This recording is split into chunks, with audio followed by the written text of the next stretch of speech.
Well, good morning. And we're in the case of Deborah Elms, who's joining us from Singapore. Good evening. I'm Kevin Johnson of the National Press Foundation, and on behalf of NPF and our sponsor, the Hinrich Foundation in Singapore, I want to welcome you all to this webinar, an attempt, and I emphasize an attempt, to examine the Trump tariff strategy nearly 6 months into his second term. I don't know about you guys, but every week seems like Groundhog Day. Must feel that way for David, probably particularly since he's been covering this. But perhaps no period in recent history has upended international markets, supply chains, corporate investment, and labor than the tariff policies pursued in the first 6 months of this new administration. So far, it has been a head-spinning tale of threats, legal challenges, fragile truces, and moving deadlines. But fortunately for us here today, we have some of the most knowledgeable people in this space here with us, albeit virtually, to help provide context, direction, and perspective. And I want to introduce each of them, and we so appreciate them taking their time with us this morning out of their busy schedules. Deborah Elms, who I mentioned earlier, is head of trade policy at the Hinrich Foundation in Singapore. Prior to joining the foundation, she was the executive director and founder of the Asian Trade Center. She was also president of the Asia Business Trade Association and the board director of the Asian Trade Center Foundation.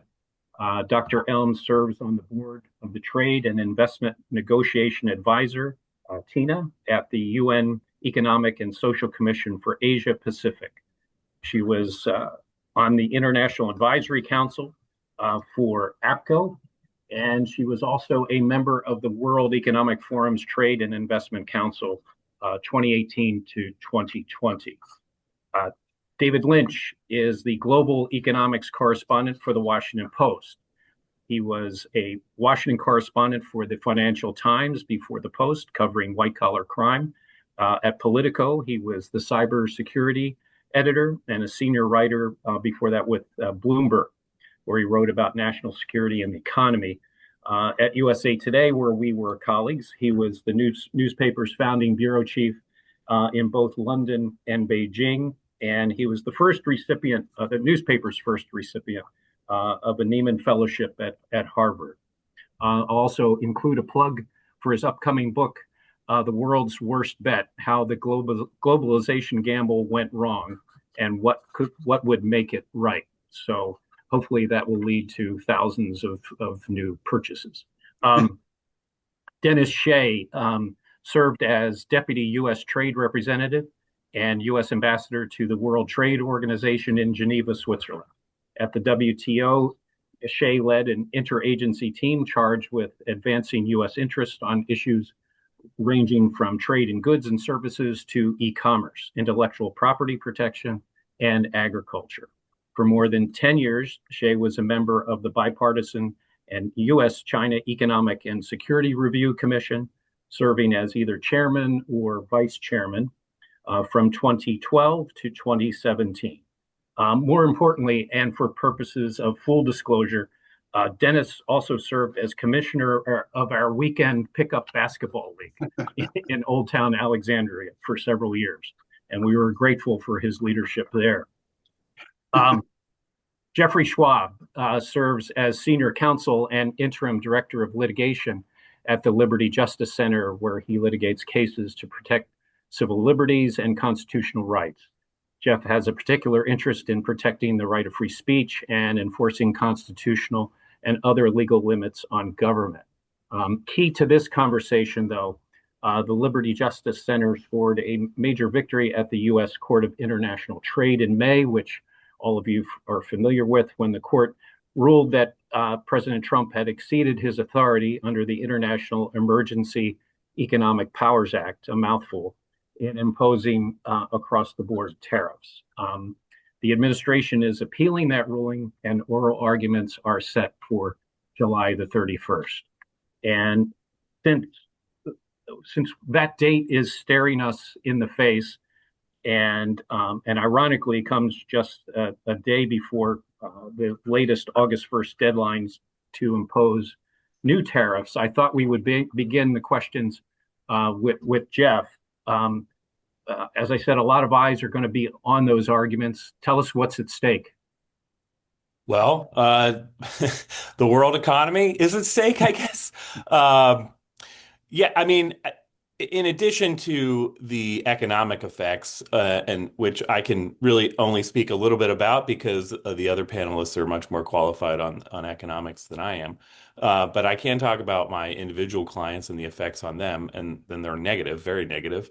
But the other important part about this case and this issue is that the president is asserting a vast amount of power, the power to tariff. Basically, he says he can impose tariffs on any country at any time, at any reason, at any rate that he wants. Um, the problem with that is that under our constitutional government, Congress is given the tariff power, not the president. And so the president only has the power that Congress has delegated to him. And the Congress has not delegated an unlimited power to tariff to the president. Uh, let me move to Dennis because uh, Jeff has said a few things that I think you might have some responses to. You are obviously a prominent voice in the first Trump administration. Did you see this full court press coming? Forgive the pun. And what, if any, strategic advantage is gained from rolling out tariff schedules as he and the administration has done so far? Well, thanks, and it's great to see you again, Kevin. And thank you to the National Press Foundation and the Hinrich Foundation for having me. And my views are purely my own. They don't belong to any organization, but they're just my personal views. Did I see this coming? The answer is yes. President Trump campaigned on a 10 to 20% global tariff. He campaigned on reciprocity and bilateral trade relations. He campaigned on increasing tariffs on China up to 60%. These were campaign promises, and the issue of tariffs were central to his campaign. So there should have been no surprise that the president was going to roll out these tariffs and basically fulfill a campaign promise.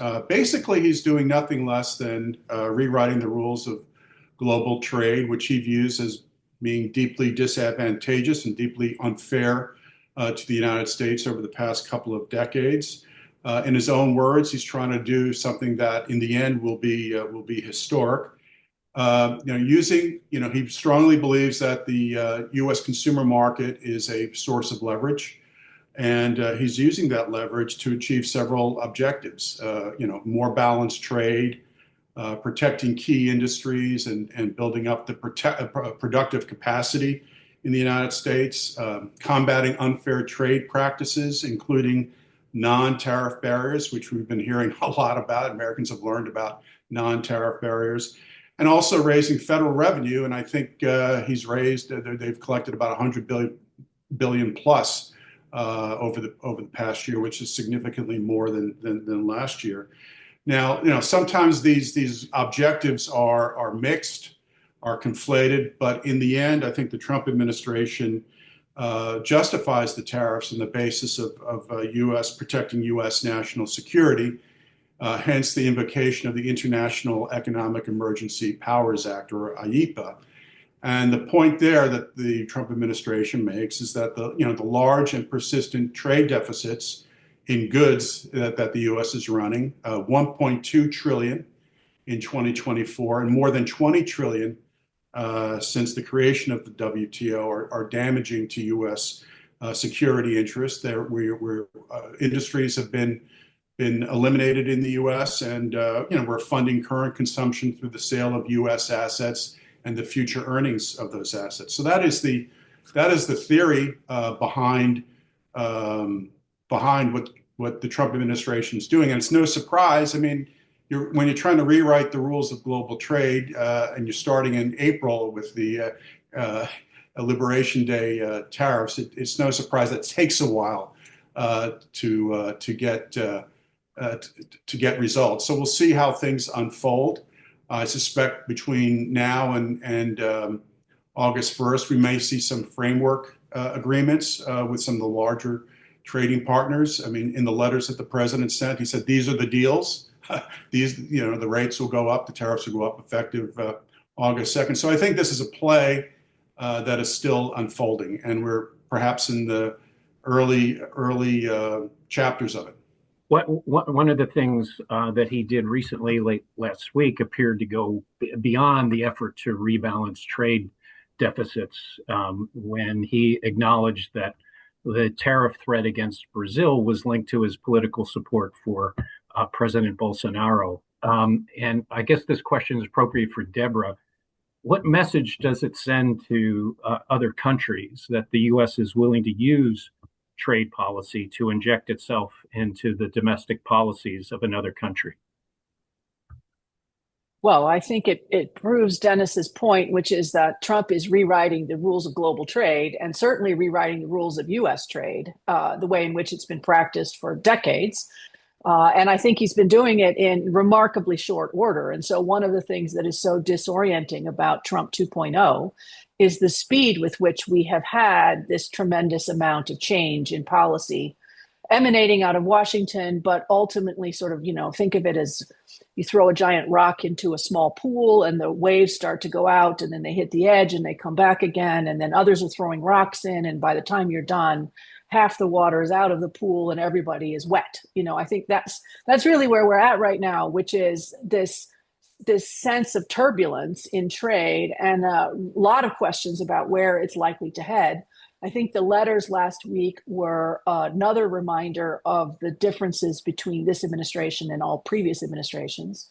And the letter to Brazil is a particularly stark reminder of just how different Trump's trade policy is from past administrations. I'm sure Jeffrey will have quite a bit to say about the legality of doing so, but I would just, at least at the opening stages, just note that this use of trade as a weapon is unusual, and particularly unusual for the U.S., and the use of tariffs as part of that weaponization of trade for non-trade purposes or non-economic purposes really does open up all kinds of challenges ahead. And so I think the sort of long and short of it, if we say, where are we 6 months in, we have had an unbelievable amount of trade disruption.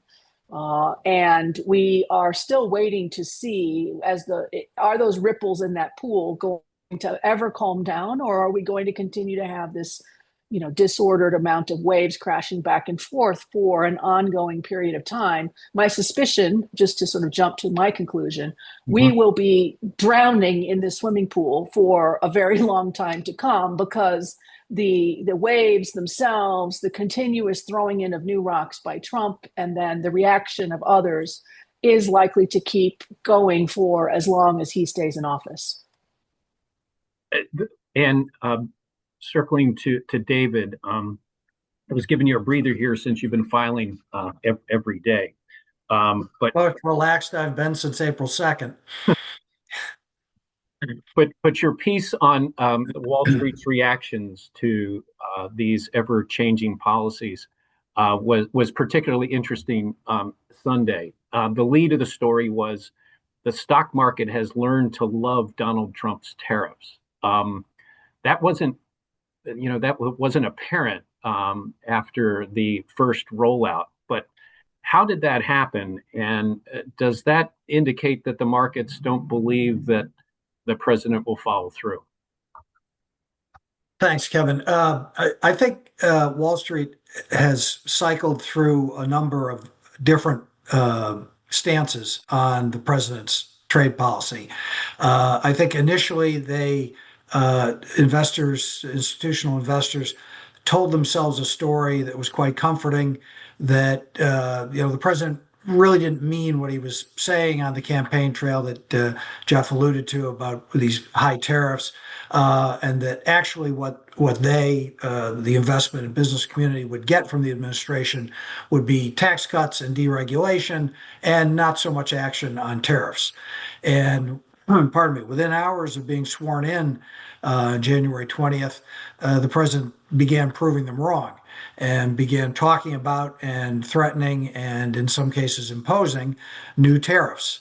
And it became quite clear over the ensuing weeks that Donald Trump meant every word he said on the campaign trail. And probably after a decade now of watching him on the political stage, we shouldn't have been as surprised as some people were. And certainly after the rollout of what the president called the reciprocal tariffs on April 2nd, stocks took a plunge. I think they were down double digits. I believe it was 12% inside of a week. And unusually at the same time, bond prices also fell, which you wouldn't expect to see as investors flee stocks. They generally would rotate into bonds and push up those prices. Investors also began to run away from the dollar to an unusual degree, and so there was a quite stark market reaction, and I think that's what caused the president just in a week to then put everything on pause for 90 days to allow for negotiations. At this point, from the market perspective, and everything's relative compared to where we were at one point in April when the president had imposed tariffs of up to 145% on Chinese goods, which is effectively killing trade. That, as Scott Bessent said, that's effectively an embargo on trade. You can't. Nobody's going to buy a good from another country if you have to pay 1.5 times the price of the good to the government as a fee. But once the president backed off of that and we saw a truce initially in Geneva, that kind of quickly frayed, but then was restored in additional talks between the U.S. and Chinese diplomats in London. The situation now relative to how bad it was in April looks pretty good to investors, or has looked pretty good in the last few weeks. And so you've seen a quite remarkable rally. Stocks are up 25% or so from their low. The danger, as I said in the piece that you referred to, is that both sides of this equation sort of derive the wrong lessons from this recent experience. The president looks at the market often as a bit of a report card on his performance. He likes to see the market go up. No president likes to see it go down, of course. And the fact that the market has been going up can seem like vindication or validation of the policies that the president's been pursuing. That might, at the margin, make him less likely to back off the August 1st threats. We'll see about that. Likewise, investors may be learning the wrong lesson from what's been described as the so-called taco trade, or this was coined by a Financial Times columnist, stands for Trump always chickens out. I don't think he does always chicken out. I think he often backs off his most extreme threats, but I think he's quite serious about the 10% baseline tariff on all imports. He told NBC the other day he might want to lift that up to 15 to 20%. We'll see about that. But you talk about 15 or 20, 10 starts to sound good by comparison.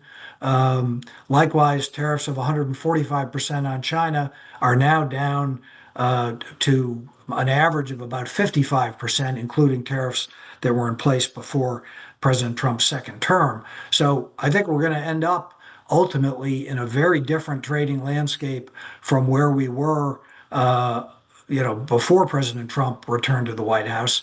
And it's not quite clear exactly what the contours of that different system will be. And this might be a question for anybody on the panel, so jump in if you feel the desire. But I wondered if there's been a lot of talk about guardrails on this administration in first iteration and second.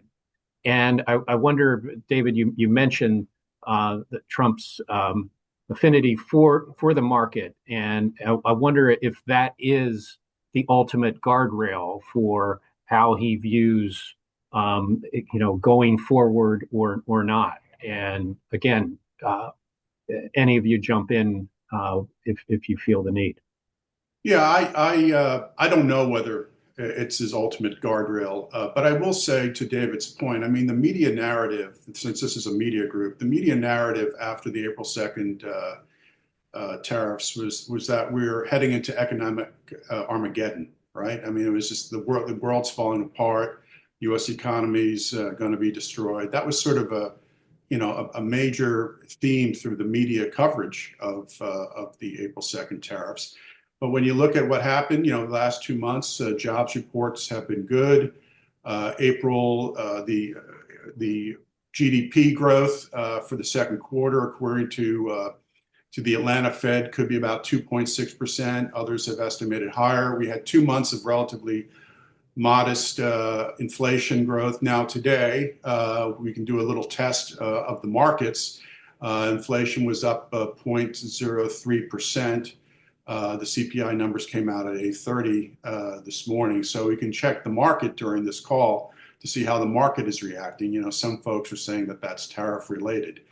But I guess my point is just, I think a lot of what the common orthodox wisdom is about, the impact of these tariffs on the U.S. economy has been, I think, been wrong. Anybody else want to? Yes, I'll come in on that one. I don't think it's wrong. I think it's too early to say. So first of all, I would say it's true that the U.S. economy did not melt down. And those people who suggested that the entire U.S. economy would disintegrate were probably entirely wrong to begin with, which is because the United States economy is such a large domestic market that trade is only 30% of the US economy overall. And so anything that happens in trade is not going to probably destroy the US economy. So that's the first point. But the second point is that a lot of the higher levels of tariffs were paused, and a lot of firms ahead of that April 2nd date had put in place plans to stockpile a lot of goods, had put in place a lot of plans to sort of mitigate short-term damage. Those plans and policies are starting to run out. And if you talk to firms, they are increasingly figuring out how to manage higher tariffs. If the tariffs kick in at a higher rate, as expected, as early as 15 days from now, there will be even more damage to the US economy. And it is not difficult to find a lot of US businesses, especially US small businesses, who are increasingly struggling under tariff costs. It's not just these reciprocal tariffs that we've discussed, but the growing list of Section 232 national security tariffs, especially autos, auto parts, and crucially at the moment at 50% on steel, aluminum, and everything made of metal.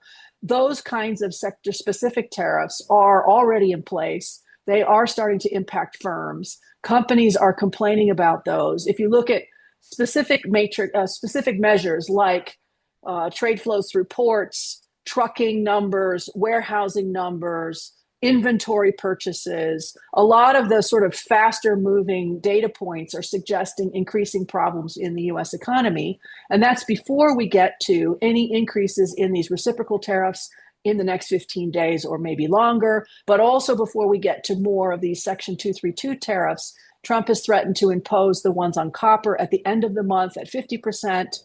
Potentially as high as 200% on pharmaceuticals. 2 more Section 232 investigations are coming out this week on drones and polysilicon, which is basically everything electronics.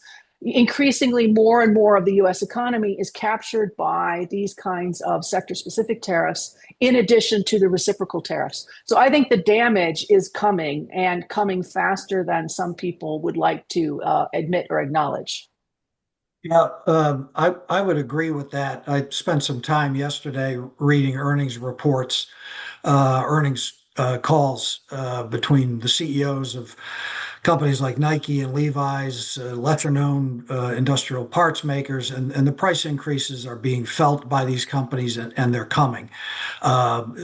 Rendering a final verdict on the economic effects of the tariffs at this point is like the apocryphal story of the guy who jumps off the 20-story building and halfway down says, "So far, so good." We're not all the way down there yet. and companies haven't worked off the inventories of parts that they brought in to front run the tariffs.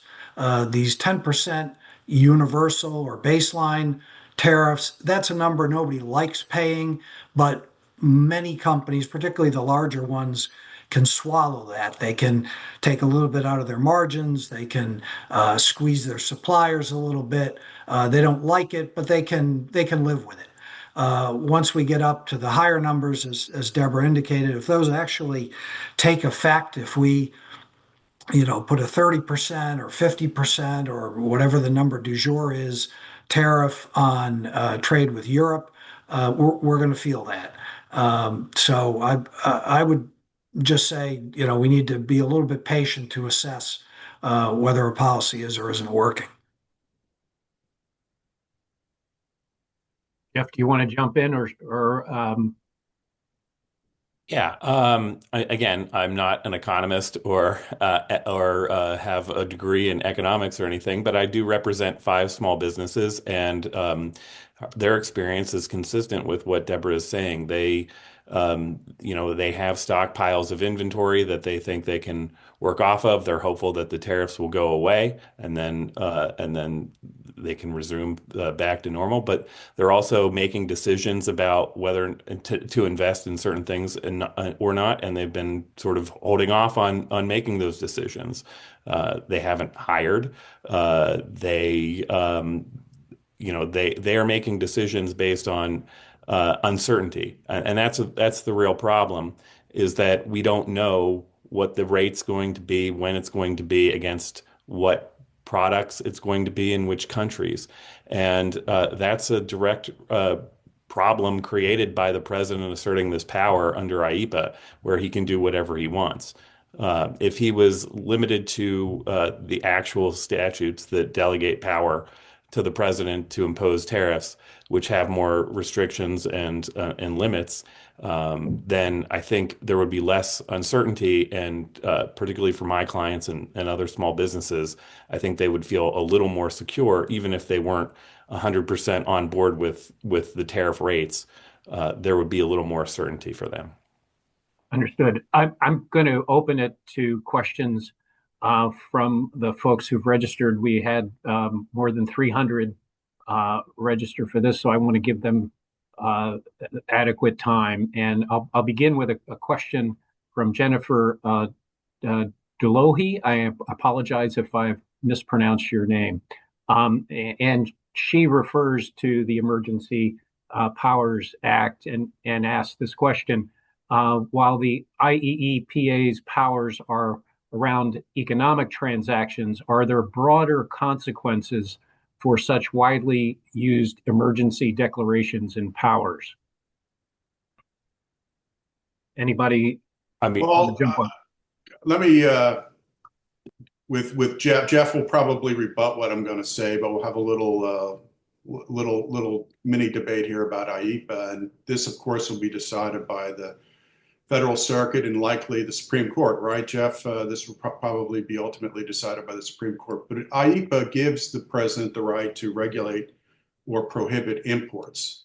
It is correct to say it doesn't mention tariffs, but does give him the right to regulate or prohibit imports. It also, that language is taken from the Trading with the Enemies Act, which was a predecessor statute, which was used to justify President Nixon's tariff or balance of 10% charge to balance payments back in 1974. So it's importing that language from the Trading with the Enemies Act. There is a mechanism for Congress to terminate the national emergency, which is a predicate for the declaration of the national emergency, which is a predicate for the invocation of powers under IEEPA. The Congress can issue a joint resolution of disapproval of the declaration of the emergency. The Senate passed one with respect to fentanyl in Canada, the fentanyl tariffs in Canada.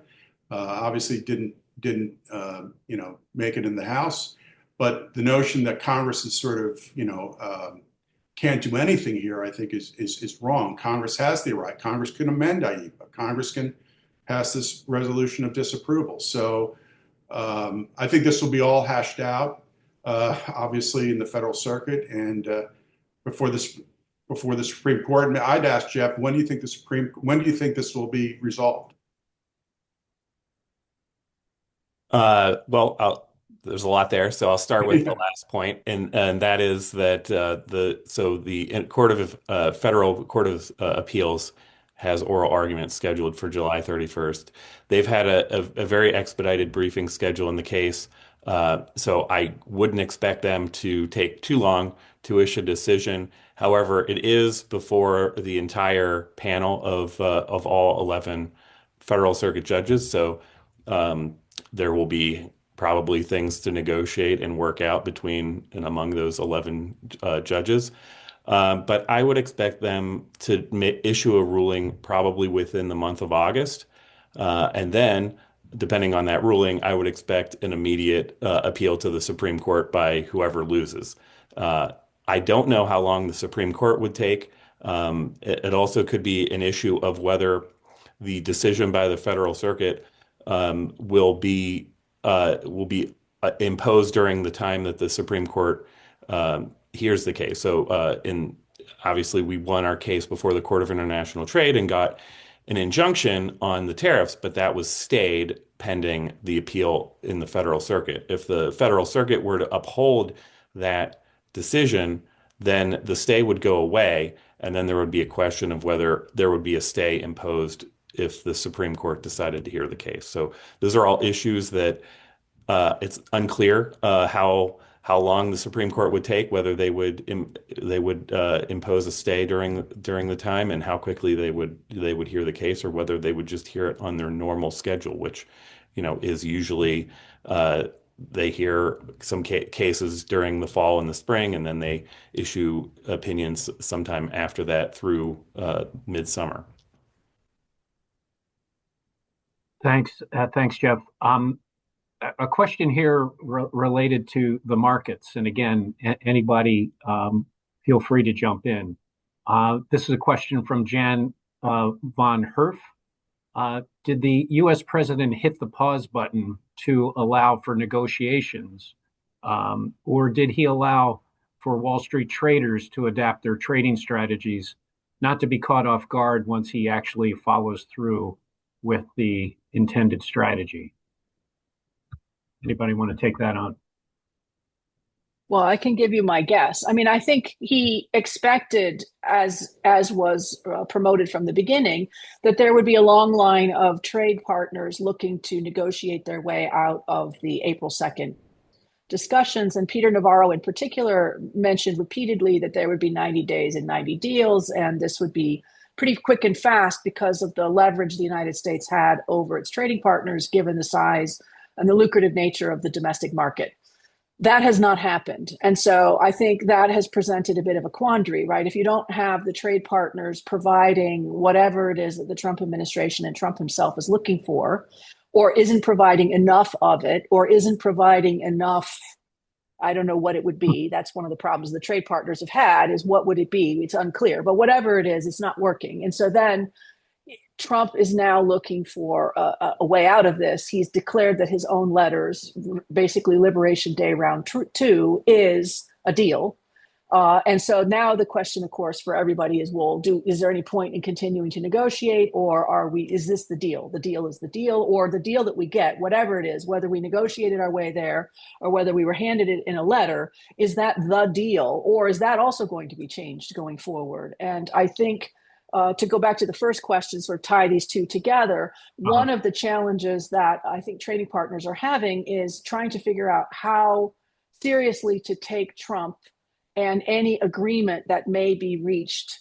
And I think the use of IEPA and many of the language of national security in general is causing trade partners and also companies, who are the ones ultimately who do the trading, to be skeptical about Trump's longer intentions. And therefore, they are making decisions now based on the assumption that there may be tariffs in place for a very long period of time. They may be used under different justifications if IEEPA were to be struck down, there are other alternatives. I think that's why the Section 232s for national security purposes are being rolled out on a regular basis. We have 9 that are already pending as of this morning, 9 that are morning my time, 9 that are now pending, with apparently 4 more that are lined up and ready to go. Those are covering broader and broader swaths of imports into the United States. And so I think this level of uncertainty is going to continue, but we do know that Trump likes tariffs, loves tariffs, and is likely to continue to discuss them for as long as he stays in office. I'll just add, to Deborah's point, I mean, there are numerous Section 232 investigations pending, and some of the investigations have been completed. But if perhaps the administration were to lose in the Supreme Court, which I'm very skeptical that they will, but who knows, there are other tools that the administration could use besides IEEPA, obviously Section 232, but also Section 301 of the Trade Act, which comes out of USTR, which investigates unfair and discriminatory trade policies. Could use Section 122 of the 1974 Trade Act, which allows the president to impose for 5 months a 15% tariff. Could dust off Section 338 of the 1930 Tariff Act, which allows the president to impose tariffs up to 50% in response to discriminatory trading practices. So if IEEPA goes away as a tool, there are other means by which the president could impose tariffs.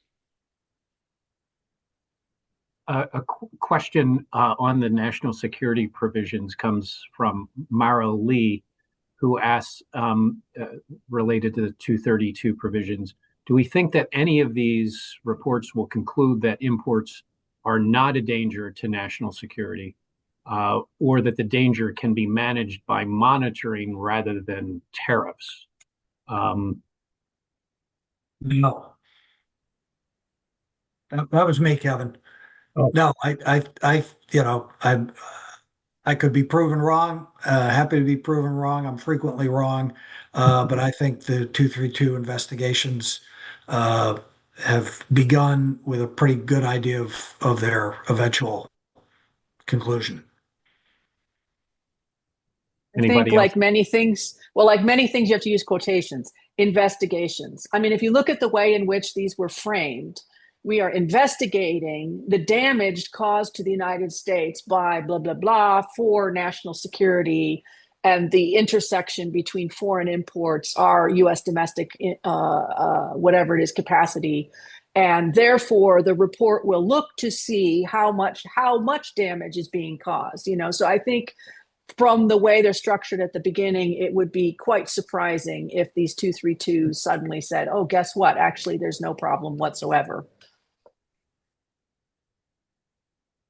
And actually, to get back to another question that someone asked, what is the process? Mm-hmm. Past processes for Section 232s was a fairly lengthy one, with long periods in which you had comment periods, you had opportunities to provide written comments, oral feedback, to respond to changes potentially, to discuss the list of whatever the affected sectors might be, to ask for exemptions from those if necessary. I mean, there was a whole complicated procedure and it was lengthy. That has been shortened significantly under this administration. And so I think we should anticipate that some of those 232 cases that could have been recently launched could be implemented much faster. And that some of those cases, like someone mentioned lumber, but lumber, copper, pharmaceuticals, which could be anything health related, semiconductors, everything that uses a semiconductor, those could be quite quickly announced and then implemented almost immediately. So I think one of the things also causing heartburn for firms is trying to guess when those cases might be released, and then when they're released, how long will they have between the announcement of new tariffs coming and the imposition of such tariffs? Because under this Trump administration this time, we've had announcements on a Friday to be collected on Tuesday. I mean, that is not a lot of time if you're a firm to try to figure out how to deal with these much higher tariff rates. This next question from Alexis Keenan is directed to the legal minds on the panel, and I would assume that means everybody because all of you are dealing with legal questions of some sort of another on this issue. And Alexis asks, even if the Supreme Court takes up the IEEPA and rules against the Trump administration, there are other statutes that delegate tariff authority to the president, some unilaterally, some based on an agency investigation. If other authority is used by this administration to justify tariffs, do you see potential resulting court challenges that could extend beyond this administration? Since this is I think the question is correct that there are other tools the president can use other than IEEPA. With IEEPA, he just makes a determination, declares a national emergency, and then takes the action. As Deborah pointed out, Section 232 requires a Department of Commerce investigation, typically 270 days. USTR runs the Section 301 investigations, requires public input, often with public hearings and comments. I don't know how the process works under Section 122 or under the Tariff Act of 1930, but I mean there are other to answer the question, there are other tools available to the president if the administration were to lose the IEEPA case in the Supreme Court. I don't disagree with that. There are other tools. The problem for my clients and I think for other people is that what the president is saying under IEEPA is basically he has unlimited authority to impose tariffs because he can declare a national emergency over anything. And in fact, before the Court of International Trade, one of the judges asked the lawyer for the administration whether if there was a national peanut butter shortage, whether that could constitute an emergency. And then the lawyer said yes. So virtually anything could be an emergency. And also the administration argues that the courts can't second guess that declaration of emergency. So basically, he can declare an emergency, but nobody can say that it's not an emergency. So it could be anything. And according to the administration, the courts can't say that's actually not an emergency.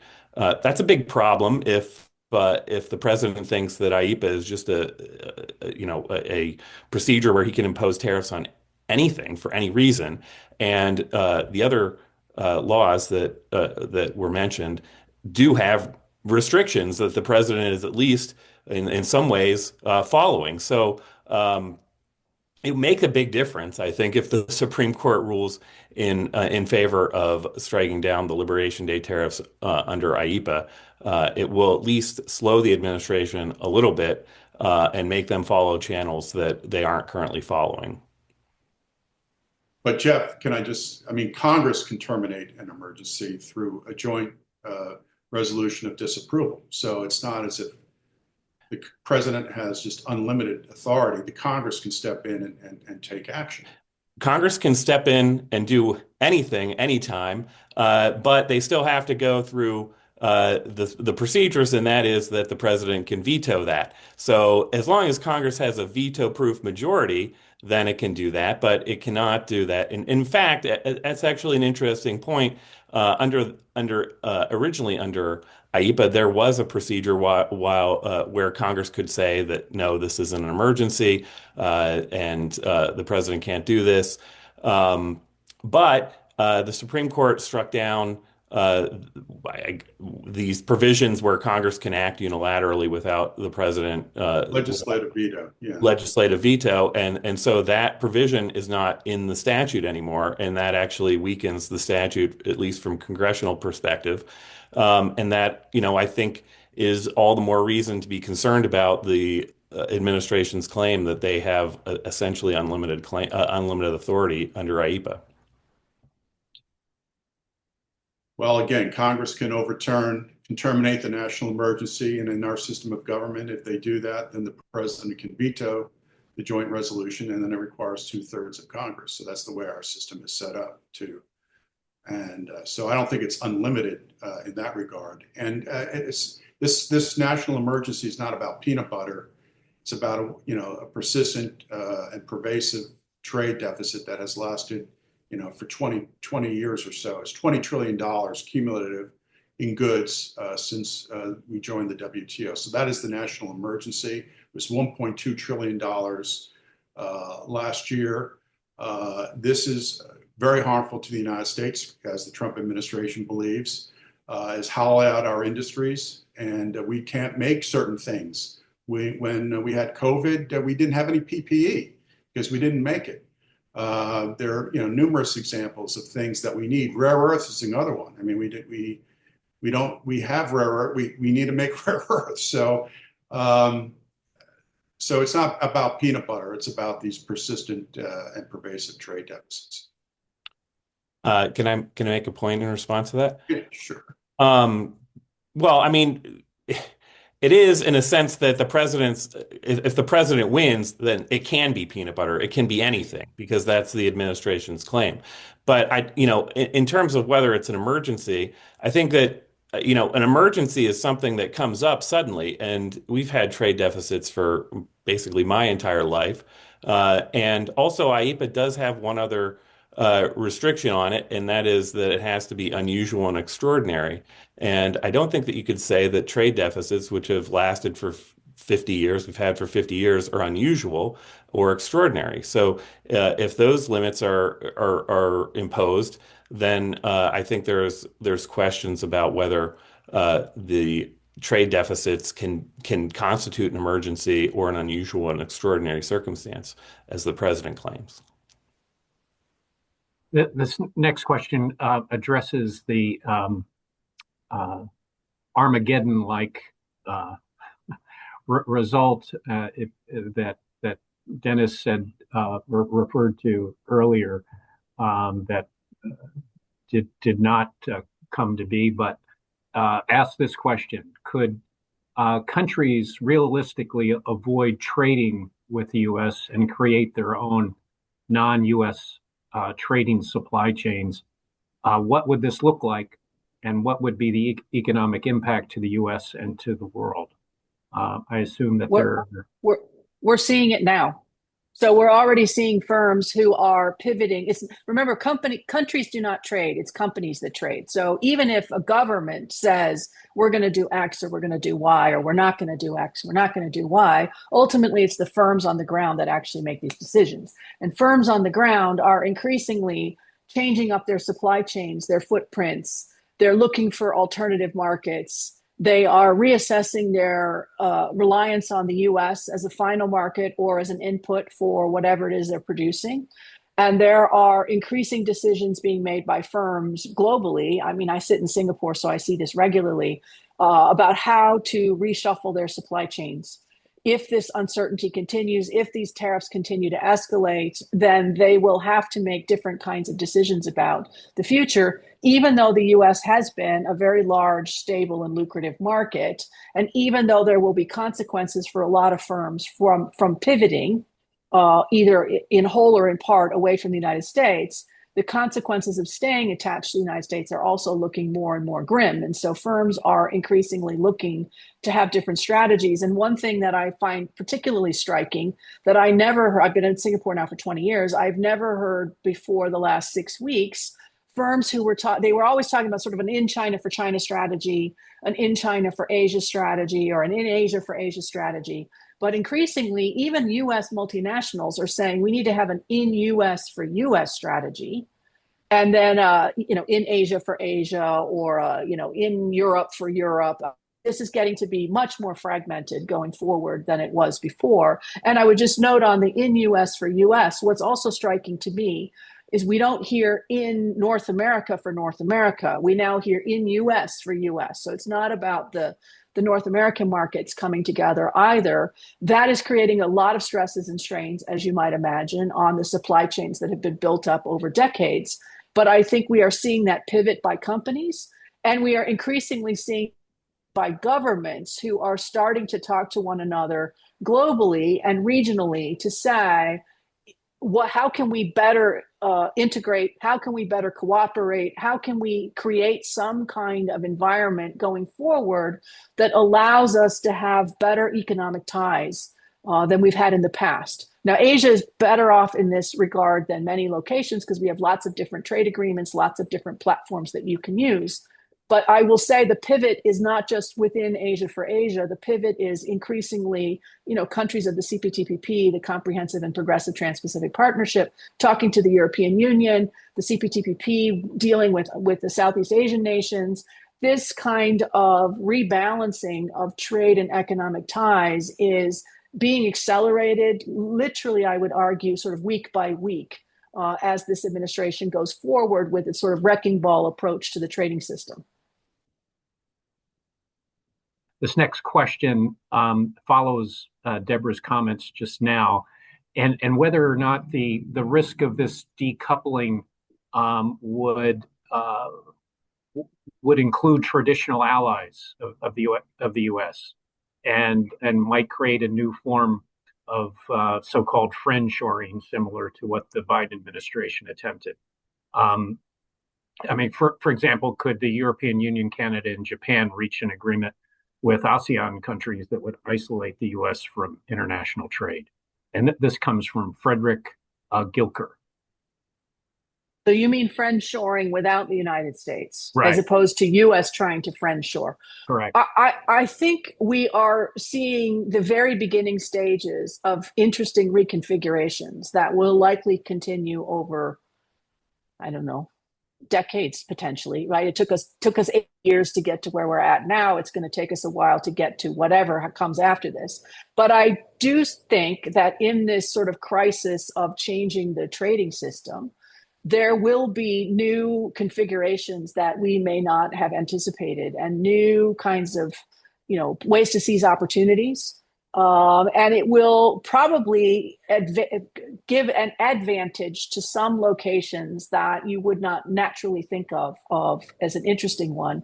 So, I've just looked at the last question that just came in. I'm not going to ask the question, but it was about Cambodia. And I would just say, look, when you're facing reciprocal tariffs that are high and continued sector-specific tariffs into the United States, even though the U.S. has been a very lucrative market for Cambodia, if that market is not working anymore, the math no longer works. You have to find somewhere else to go. And so, places like Cambodia that have been extremely important for U.S. trade, especially in textiles, increasingly they're moving into electronics and elsewhere, will have to find alternative markets. And so as that takes place, we will get this sort of global reconfiguration that is currently a bit hard to predict because it's very, very early days.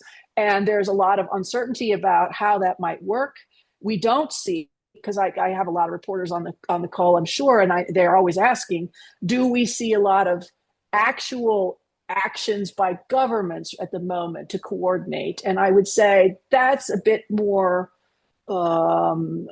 tenuous. Yes, lots of conversations, particularly conversations on the sidelines of things, tea breaks, coffee breaks, whatever. Southeast Asia just had one of their big meetings last week. There were, I'm sure, many conversations that took place informally. Who's doing what? What deals did you get from the U.S.? How are you going to work with others? How could we reconfigure things? But we haven't yet got to a formal situation where multiple countries are talking about alternatives. But I do think that that's coming. Mm-hmm. Can I chime in for a minute? I think there has been a lot of talk from the International Monetary Fund and others about the likelihood of fragmentation of the global economy. And I think we have spent a lot of time talking about U.S.-China relations, but I think it's unlikely in the extreme that any fragmentation going forward is going to replicate the sort of neat Cold War divide that we had between East and West when we never traded much with the Soviets to begin with, and so there wasn't that sort of commercial dimension to the Cold War. It's first of all, even though direct trade between the U.S. and China has dropped pretty significantly. We still do about $600 billion worth of trade with China. A lot of Chinese goods that used to come straight from China to, to the U.S. now go through third countries. That's one of the things the Trump administration is trying to combat with some of these tariffs. You've got a lot of countries in Southeast Asia, the ASEAN countries, who don't want to be forced to pick a side between the U.S. and China. If there is greater decoupling at that superpower level, they don't want to be forced to go with one camp or the other, even though they do more trade with China than us by and large. And they're also, of course, geographically closer. They value their commercial and political ties to us as well. So I think it is difficult to predict exactly how this is going to shake out. I think of it as sort of an a la carte form of globalization going forward, product by product, country by country, level of technology determined in some cases. And we are just in the early days. And that's what I think you had to point Yeah, Deborah mentioned the European Union. I mean, the U.S. and the European Union have the largest economic relationship in the world, and the EU is heavily dependent upon the U.S. market. According to USTR, in 2024, the U.S. ran a $235 billion trade deficit in goods with the European Union. So a key part of the reciprocal tariff and the negotiation with the EU is trying to resolve this unbalanced trade. And a lot of the imbalance is the result of what is called, non-tariff barriers that the EU imposes that block access to their market for U.S. exports. If you look at the national trade estimate that the USTR puts out every year, the latest one is about almost 400 pages. 34 pages are devoted to non-tariff barriers imposed by the EU against U.S. exports, including things like standards and how to conformity assessment procedures and something called the precautionary principle, regulating products based on precautionary principle rather than on risk, phyto and sanitary barriers to trade that impact agricultural products. So this is what the negotiation is presumably. A part of it is presumably about this, going after these non-tariff barriers. But the relationship between the U.S. and the EU is so huge, it's just sort of hard to envision sort of a breaking of the two. I mean, the EU is very reliant on the U.S. market for their goods.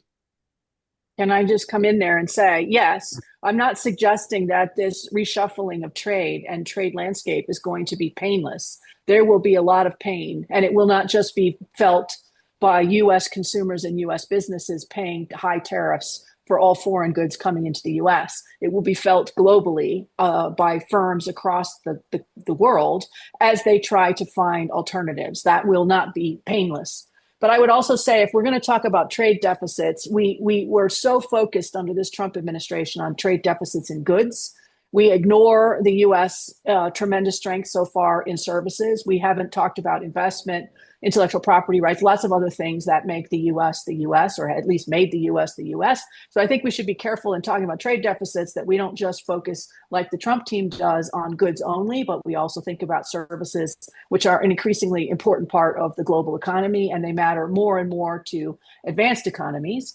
And that as we think about deficits, we remember that it makes no sense to have a bilateral deficit in goods discussion. That simply, for so many reasons, makes no sense. So we are trying to use a metric that is flawed from the beginning. We are using only half of the equation. And then we are creating policies based on a flawed metric, poorly designed, that doesn't capture an awful lot of trade flows. So it's no surprise, perhaps, that at the end of that, you get policies that are problematic, not just for the U.S., but problematic for the rest of the world. I think we have time for one last question, and we can do a quick run around the room. This comes from Frank Van Leeuwen. Again, apologies for any mispronunciation. It seems the Trump administration is using tariffs to try to force various industries to bring manufacturing back to the U.S. but manufacturing left because the cost of manufacturing is significantly cheaper abroad. What incentives is the Trump administration offering to reshore manufacturing?